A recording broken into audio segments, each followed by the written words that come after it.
Imagine that you are on the way to a hospital after just having a heart attack, but all you can think about is, damn it, I didn't spend enough money.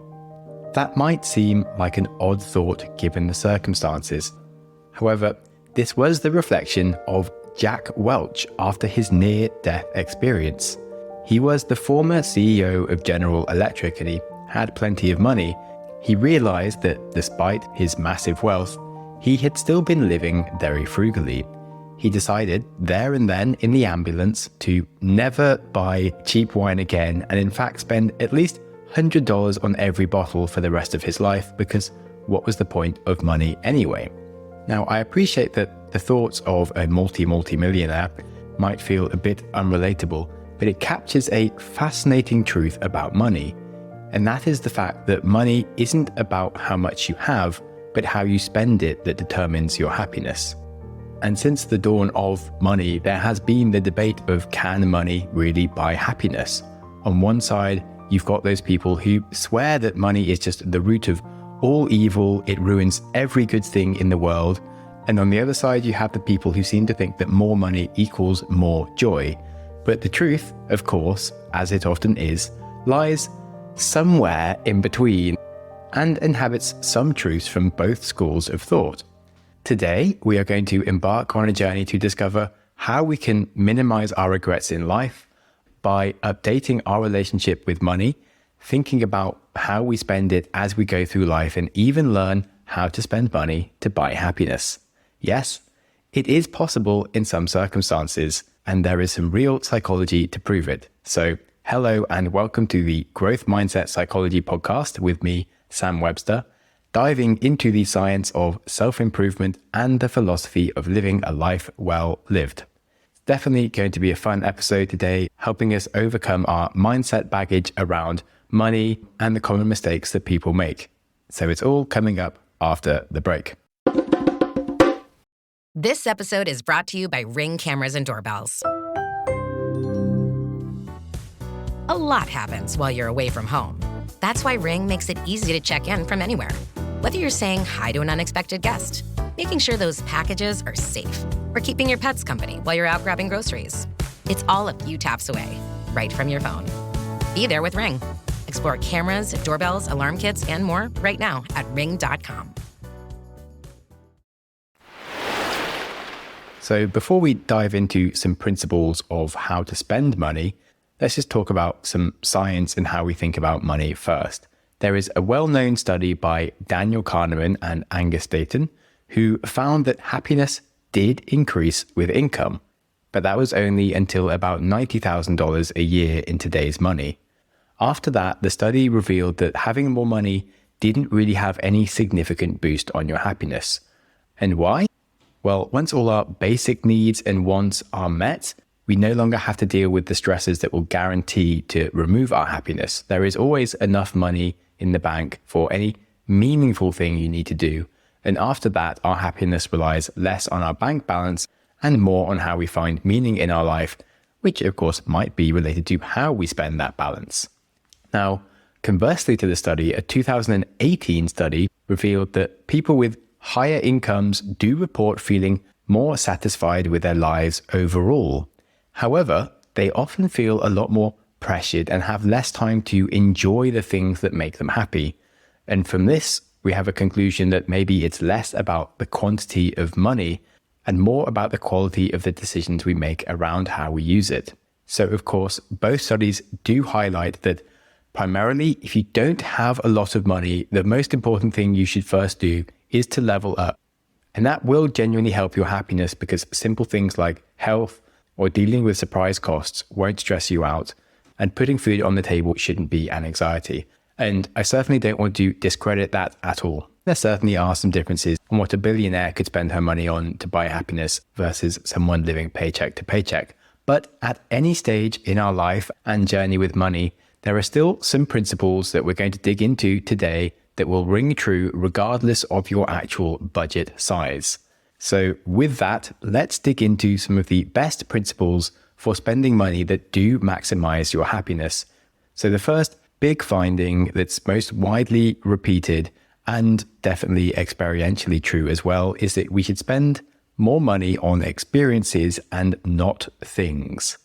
Imagine this. You buy the latest iPhone, it's shiny, it's new, and for a few days, you are very happy with it. But the thrill does fade. It just becomes another item in your pocket.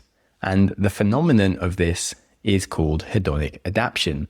It means that we quickly return to a stable level of happiness despite major positive or negative events or life changes. It's exactly the same if you buy a new sofa or TV. They are literally part of the furniture, and that's how our mind thinks of these things. However, contrast this with spending the same amount of money on experiences. Imagine taking a cooking class in Tuscany or going skydiving with some friends. Those experiences not only bring you joy in the moment, but they also create lasting memories that you can recall fondly and will continue to boost your happiness long after the experience is over.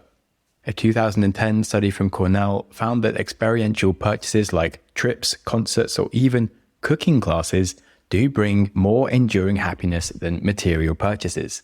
And why does that happen? Well, there are 6 main reasons that I'm aware of. The first is anticipation. Waiting for a trip or experience is much more exciting than usually waiting for a new gadget. You savor the experience and can talk about it with friends before it even begins. Then you have less comparison. It's very easy to compare your iPhone to someone else's, and within a year there's a new version. Within a few months there's probably some form of Android version with a better camera with like 1000x zoom. But how do you compare your experience of watching a sunset in Bali to someone else's dinner in Paris? You don't. And that is a good thing. Number 3, social connection. Experiences often involve other people. And as we are social creatures, we just thrive on connections. Sharing experiences just creates bonds and memories that far outlast buying some stuff, and stuff only gets older. Number 4, an experientially longer life. The more things you do, the longer your life feels and the less regrets you have. If you do the same things day in, day out, that means your brain each day wipes most of the day's events from your memory banks, and we can find ourselves wondering where the years went. Imagine you spend all of your income that doesn't go into savings on just stuff for your home each year, or you spent it all on experiences. You would remember the year where you spent it all on experiences much more than the year where you just stayed at home every single weekend and just had a home full of stuff. And then the last point here is mental compounding. Unlike possessions that get old and reduce in value, an experience that you share with others is a permanent event. It allows you to catch up with your friends in the future over shared experiences. It allows you to tell stories to your future grandkids and relive the experience and still be getting value out of it for the rest of your life. So the next time you are tempted to buy an expensive watch or phone, etc., do consider using that money to fund a new adventure instead. Memories that you make could be worth more than any material possessions. Right, that was the biggest point of all the things we're talking about today. But there are 9 more shorter tips on how to spend money to buy happiness. So rolling on to the second one, that is invest in relationships and spend money on other people. Have you noticed how good it feels when you buy a friend lunch or surprise someone with a thoughtful gift? There is a reason for that. According to Harvard Business School, spending money on other people can boost your happiness more than spending it on yourself. The concept is known as pro-social spending and is actually effective across all cultures and income levels where they find this result. If you remember those times where you buy your friend a coffee just because, or maybe donated a charity that resonated with you, those acts usually bring you more joy than buying you something for yourself. Because giving taps into our innate desire to connect with other humans and contribute to something greater than ourselves. It doesn't have to be grand gestures either. Small acts of kindness like bringing some bagels to the office, buying a book for a friend, or even doing something free, just making some time for other people, leaving a surprise message. They can actually be thought of as selfish acts that enhance your own happiness. Another bonus point here is that we can really reduce our transactional penny pinching approach to how we interact with other people. Any relationship can feel transactional when you constantly assess every single purchase between each other. And it can be much more enjoyable to simply just buy things outright yourself and create a culture of taking ownership of paying for things without being too analytical about it. Nearly always we find that these things come out in the wash anyway, and maybe someone is a bit more of a taker. But if you have the attitude of being just a slightly nicer person than the average human around you, you're much more likely to get some good opportunities that wouldn't have come your way otherwise, and it will probably pay itself back more than you realize, just not quite as directly as you expected. Often in life, it's easy to sweat small purchases when we should be thinking about the big ones, and a lot of these small things we don't always have to worry about. Now, moving on to number 3, which actually I think is a really important one, spending money on your health. Health is wealth, as the saying goes, and if you're trying to spend money to buy happiness, investing in your health is an absolute no-brainer. Good health allows us to enjoy all other aspects of life. Conversely, poor health will significantly detract from your happiness. They say that a healthy person wants many things, but an unhealthy person wants only one thing. It is so easy to ignore our health when we have it, but we really can't take it for granted. So it's definitely worth investing in paying a little bit more for healthier food that is tasty, making sure we get our exercise, perhaps spending money on a gym membership or a personal trainer to make sure we stay committed to it, or maybe even some workout gear. These things can have substantial benefits for our physical and mental health. I recently upgraded my bike, and I'm so happy to be able to bike around the hills and seaside here in Portugal, as I've had to start doing less running because I have a foot problem. Anyway, enough about my feed. A study in The Lancet did show that people who exercise regularly have 1.5 fewer days of poor mental health a month compared to those who don't. And the slight tangent here that I always believe strongly is that exercise can really help clear our minds, which interestingly reduces activity in the amygdala, which is where our fears are driven from. So exercise helps our mental health, which is of course just as important as our physical health, if not more so. And that means, of course, we should be investing in our wellness and mental health. That could be activities like yoga, meditation. Also, therapy and couples therapy can pay dividends in the long term in terms of our actual happiness and well-being. I would say, even if you're not facing a mental health crisis, speaking to a therapist can be akin to going to the gym for your mind and helping maintain your mental fitness. I am genuinely in therapy at the moment for ADHD and just general life and really enjoying it.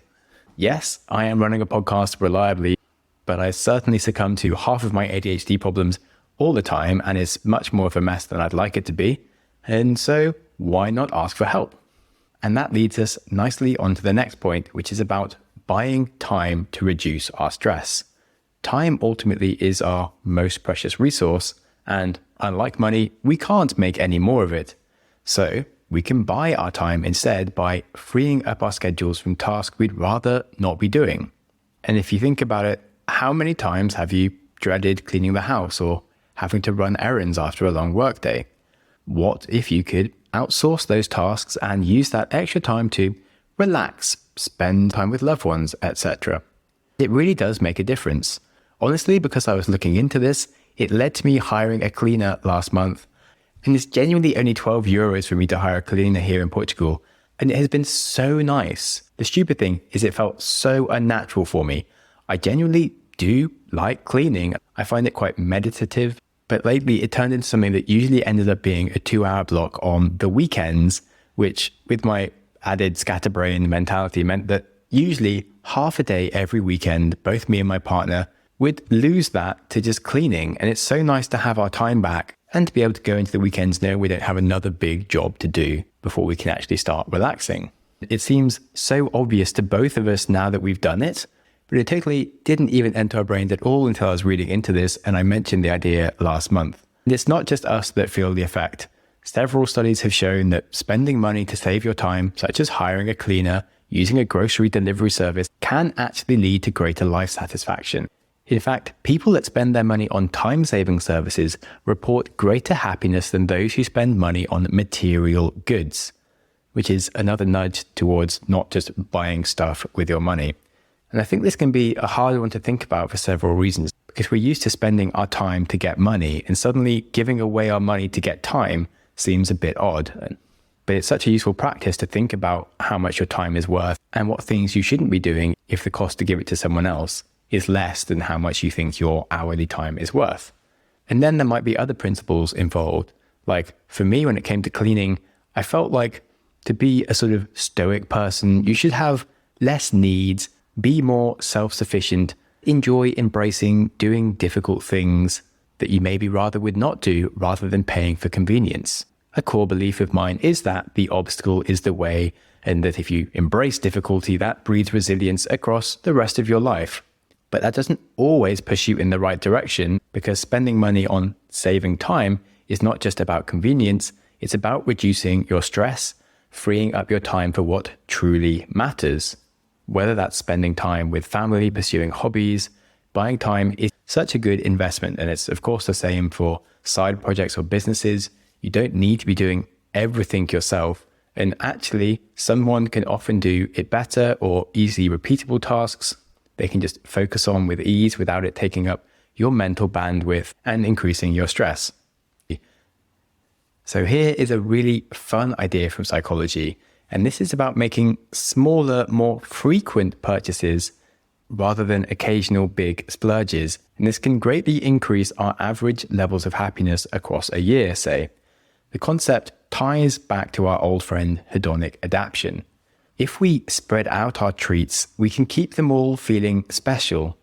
In the same way that the first sip of a cold drink on a hot day is always the best. Imagine, let's say, you spend your entire holiday budget on one single 2-week vacation every year.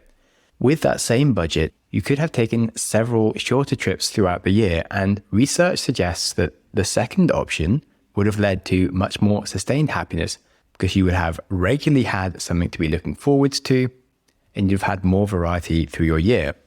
Daniel Ariely has a really good book called The Upside of Irrationality, and in it he talks about the concept. He says that if you are updating your house, say, you should do it over time rather than all at once. Let's say you get your bonus in and you want to use it as a budget to buy some new art, a new TV, new sofa, etc. If you buy all those things at once using your bonus on the same day, the happiness you feel will be roughly the same level as if you buy just one of those. Over a few months, you adapt to the new thing or things pretty quickly and you're back to feeling normal. However, if you only bought the new TV, a few months later you have the budget to buy a new sofa, your happiness goes up again. And then a few months later you buy the new art and your happiness goes up again. So by containing your urges to splurge on everything all at once, we can increase the overall average level of happiness throughout the year by spreading things out to make them feel like regular boosts.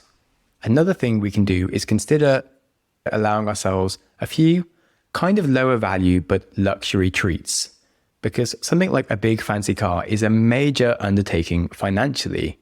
But if you just let yourself have like fancier chocolate once a week, or maybe you buy a premium coffee machine for the kitchen, it's a bit of an expense, but it's not going to break the bank, and it will allow you to just enjoy some little luxuries every day and be able to appreciate them perhaps as much as you might appreciate a major investment like a fancy car.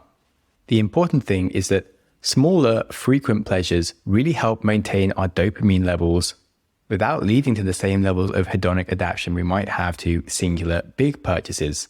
So next time you are deciding between a huge splurge or a few smaller treats, remember that sometimes less is a lot more. And directly relating to this point, I did mention earlier about the concept of not sweating the small stuff too much, and financial guru Ramit Sethi says that too many people ask $3 questions when they should be asking $30,000 questions. Anyway, we are now halfway through the episode, so a quick advertising break. If you do join Growth Mindset Premium, you don't have to have ads anymore and you can ask me anything. But even if you're staying on the free tier, you can of course skip the ads. We will be progressing with how to make purchases after the break. The Growth Mindset is sponsored by Factor Meals. Whether you are preparing for school, gearing up for a new project, or making the most of the rest of summer, you can fuel up for your days with Factor Meals, no prep, no mess, healthy meals that are designed to help you hit your wellness goals with less sacrifices. They have an array of chef-crafted meals like their Calorie Smart range or keto, vegan, or my favorite, the Protein Plus, that will keep you fueled up with their fresh, dietitian-approved meals. From things like blackened salmon, shrimp, filet mignon, or other things that I can say like roasted red pepper tortellini. Unlike the difficulties talking about their meals, eating nutritious food can be effortless and delicious. Listeners of the show can receive 50% off their first order and 20% off their second month at factormeals.com/growthmindset50. And if you use the code growthmindset50 at checkout, you will have 50% off your first order. So again, that's factormeals.com/growthmindset50. Want a website with unmatched power, speed, and control? Try Bluehost Cloud, the new web hosting plan from Bluehost, built for WordPress creators by WordPress experts.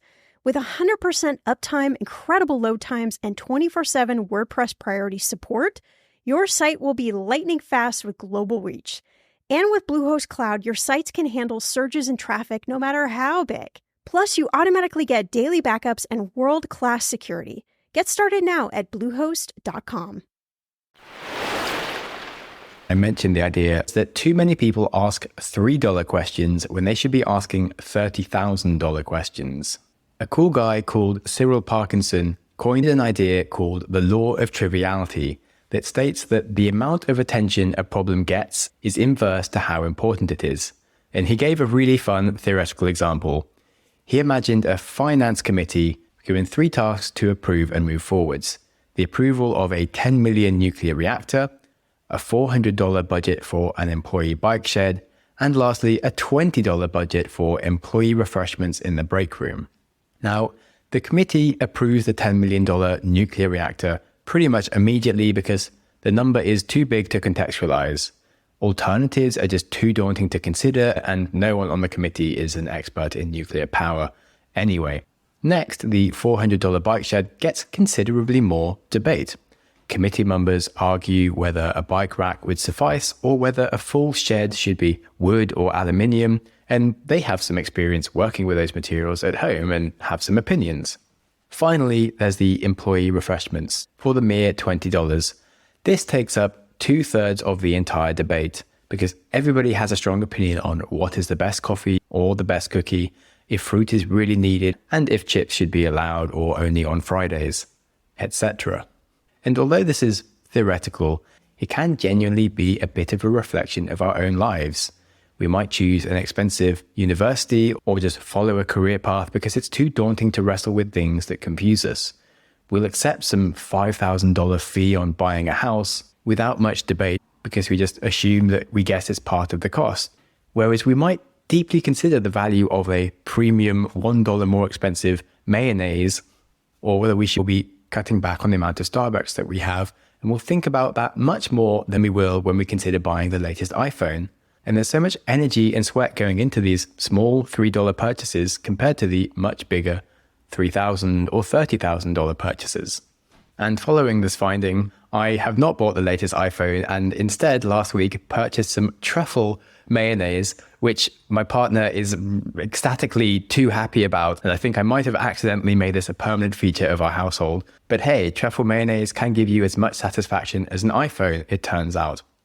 Next point, number 7, using delayed gratification to enhance our anticipation.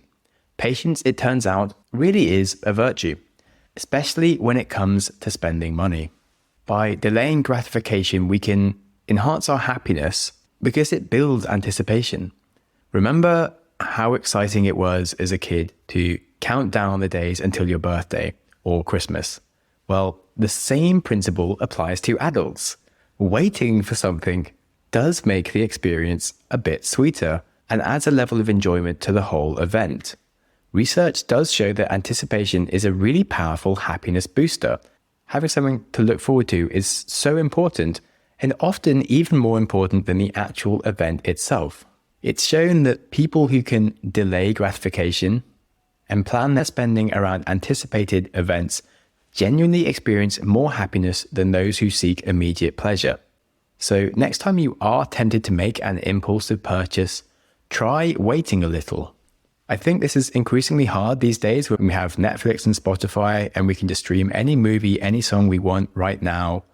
We don't watch a series waiting each week for the next episode. We just watch it all together in one go. But it's actually less satisfying and it's training us to be more needy. And I think this is part of why we spend more on Amazon now, because we just want the thing right away.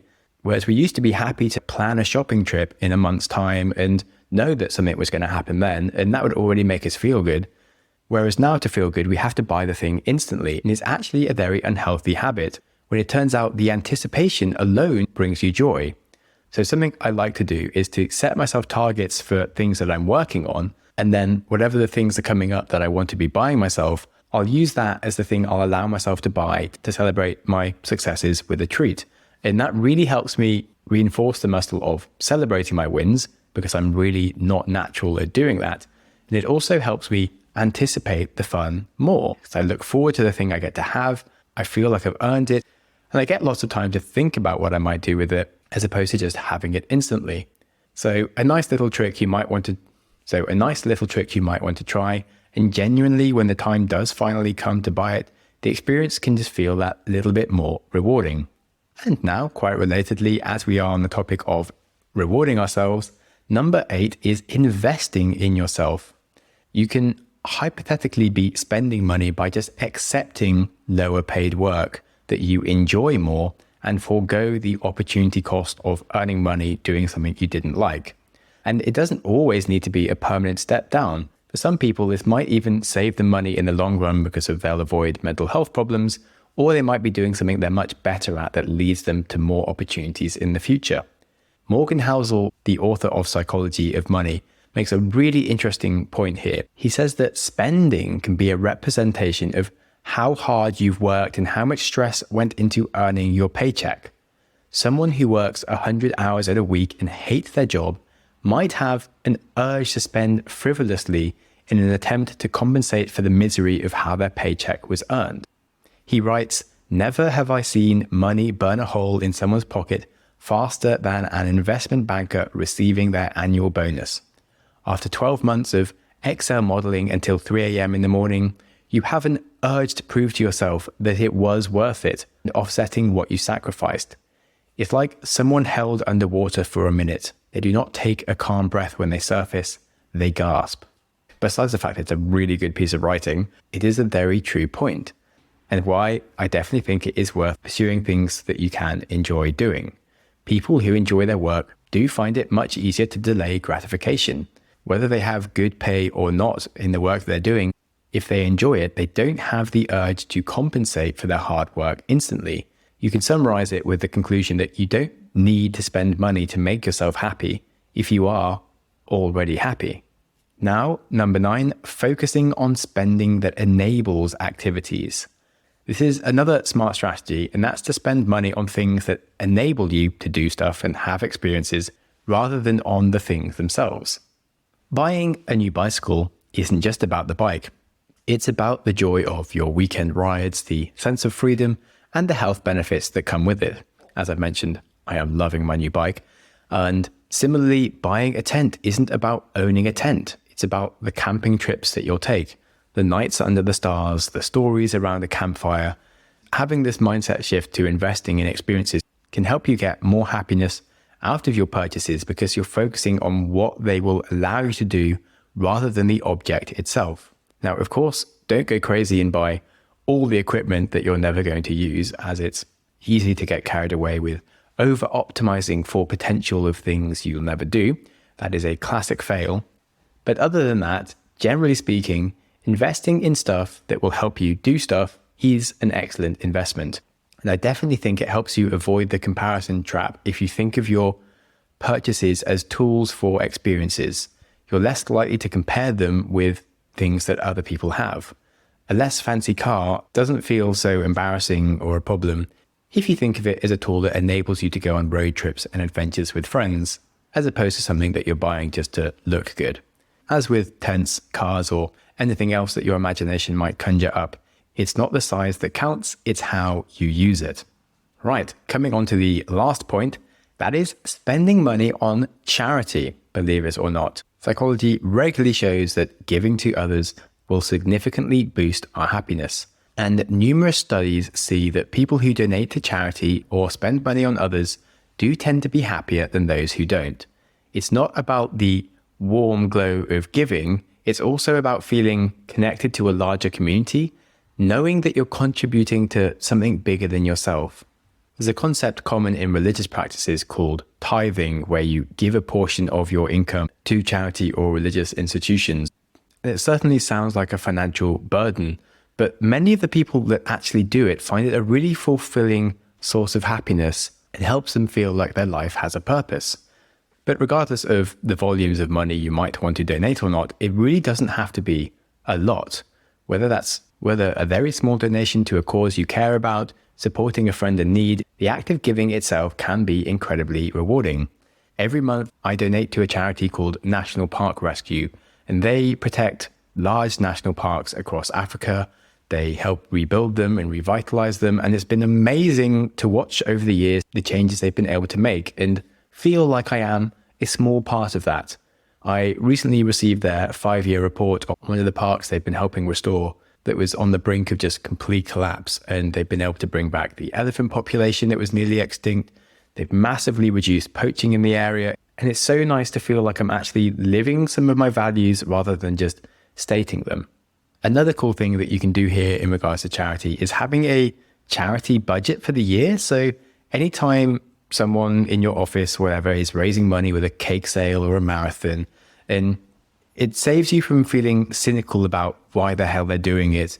You can just take from your charity budget and give it to any charity raise without questions asked, and do it with a smile rather than being regretful about it. And whatever money is left from your charity budget at the end of the year, you can then spend that on your favorite charities.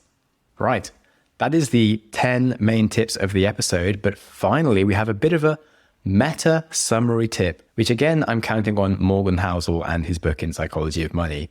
He talks about the concept of not knowing what kind of spending will make you happy because you haven't even tried novel or weird ways of spending your money.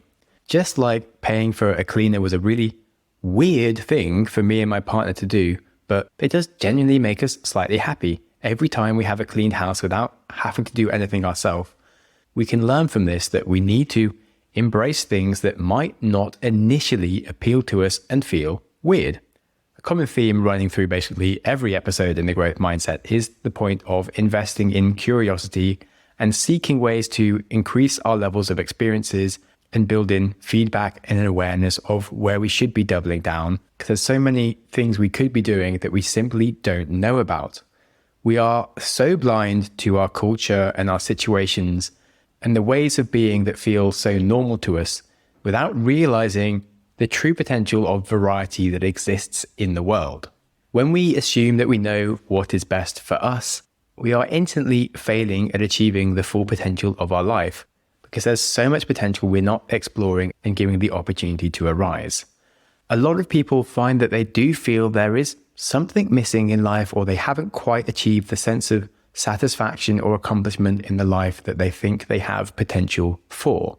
And they also aren't able to articulate what that would even mean or be because they don't know what it is.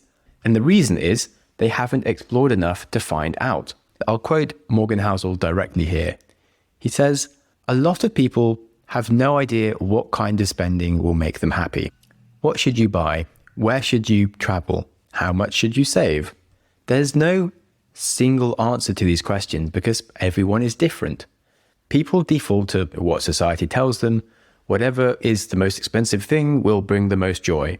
But that really isn't how it works. You have to try spending money on tons of different oddball things before you can find what works for you. For some people, that is travel. Others can't stand being away from home. For some people, it might be spending on nice restaurants. Others just don't get the hype and prefer a cheap pizza. I know people who think spending money on a first-class plane ticket is a borderline scam, and I know others who would not dare to sit behind row 4. And to each their own. The more different kinds of spending that you test out, the closer you'll likely get to a system that works for you. The trials don't have to be big. A $10 new food here, a $75 treat there, slightly nice shoes, etc. And I totally buy into that philosophy. I definitely recommend Morgan Housel's book on the psychology of money if you are digging his vibe as much as I do. A nice quote that sums up the attitudes we want to culture is now from Ramit Sethi. He says, frugality, quite simply, is about choosing the things you love enough to spend extravagantly on, then cutting costs mercilessly on the things you don't love. And the episode today here has merely been a suggestion on some proven ways to improve your happiness and help you to become your own guide on what will make you happy. Ultimately, you have to adventure wildly into lots of different areas to figure out what truly fits your personality, and I really wish you all the luck in the world with that. And now, just a few end notes. There are some important factors when it comes to money that I haven't had time to expand on that do influence all of us. I've outlined a really solid set of principles for spending money in ways that can boost our happiness, but it's also essential to recognize that how we spend money is often influenced by our personal history and our social dynamics. For instance, if you grew up in a family where money was tight, you might find yourself spending on flashier items as a way of signaling success. The revenge spending, as it's called, can be a way to heal old wounds or show the world that you've made it. Conversely, people who grew up in wealthy environments might see little value in ostentatious spending and find happiness in simplicity itself. But then social circles play a significant role in our spending habits. People often spend money just to signal their social status, whether that's consciously or unconsciously. It's very easy for us to see other people unconsciously doing it, but it's almost impossible to see the behaviors we have ourselves that we unconsciously pick up because they aren't conscious.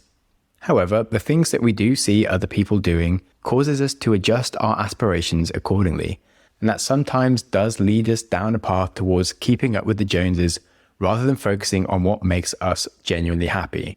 So I really hope this episode has given you some reminders on what to think about in terms of yourself for what makes you happy and how to be more independent on finding the things that work for you. At the end of the day, money is just a tool, and the thing with tools is it is how you use them that counts. By understanding the psychology behind spending and happiness, we can make much more informed choices about how we allocate our resources. So whether you invest in experiences, giving to others, buying back your time, focusing on health, the key thing is to spend in ways that align with our values and bring us true joy. So next time you are about to swipe your credit card, ask yourself if the purchase is bringing you closer to happiness. Happiness isn't just about having more, it's about spending wisely. And you certainly can't just buy happiness, which is a fascinating conundrum of the episode. The point is that you can align your spending with your values to become happier. And on that, thank you for listening. Sharing the show with a friend is how we grow. So if you want to prod any friend or partner that you have with a nudge to go on more adventures with you, this might be a great way to inspire them to do that. Another way to help the show is, of course, leaving a good review, and that is a guaranteed way to make a podcaster smile. I am very proud about the fact we've just launched our premium membership, which is available for ad-free listening and might be a sound investment in your own happiness. It might not be. I'm not going to promise either way, but you will be able to access the Ask Me Anything dashboard and ask me any question you like in our monthly Ask Me Anything episodes. And on that, take it easy, spend wisely, and live deeply. Thank you so much for listening. Go you! Your consistency to reach the end of an episode is legendary. My hero! But when we learn things, it's important to reflect. So I politely invite you to take a pause, rifle through the biggest ideas you just heard. So here's your opportunity to hit pause and have a think. Okay, did you wrestle with some insights? Information doesn't stick when we race from one podcast to the next without using our brain to play with the knowledge. So here's another go at a pause. Alrighty, I'll let you off to continue with your life now. If you have any ideas or feedback for the show, I'm always interested to hear from you. You're the best! And other than that, please stay curious. Curious. Quote. Smiling for no reason. Hi, I'm Alexis Ohanian. You may know me as one of the co-founders of Reddit, but more recently, a large part of my identity is being a father to my wonderful daughters. In my podcast, Business Dad, I hope to open the conversation about working parents a bit. You'll get to hear from a wide range of business dads, from Rainn Wilson and Guy Raz to Todd Carmichael and Shane Battier, to find out how they balance being a dad with a successful career. Business Dad is available now, so be sure to listen and subscribe wherever you get your podcasts.